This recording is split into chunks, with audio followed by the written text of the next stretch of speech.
رب العالمین کی توفیق سے ہم نے رمضان کے تمام ایام کو صحت و تندرستی کے ساتھ گزار دیا، نیک اعمال کرتے ہوئے ہم نے گزار لیا۔ یہ اللہ رب العالمین کا بہت بڑا احسان ہے۔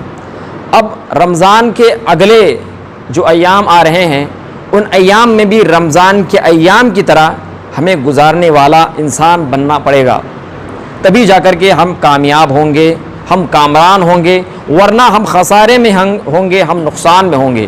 اللہ تعالیٰ نے جا بجا قرآن میں اس بات کا حکم دیا ہے کہ انسان کو چاہیے کہ مستقل طور پر نیک عمل کرتے رہے، مستقل طور پر نیک عمل کرتے رہے۔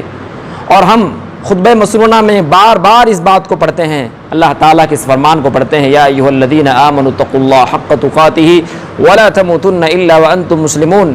اللہ رب العالمین نے سورہ حجر کے اندر ارشاد فرمایا، وَاعْبُدْ رَبَّكَ حَتَّى يَأْتِيَكَ الْيَقِينُ۔ اللہ رب العالمین کی عبادت کرتے رہو حتیٰ کہ تمہیں موت آ پڑے، حتیٰ کہ تمہیں موت کا سامنا ہو جائے۔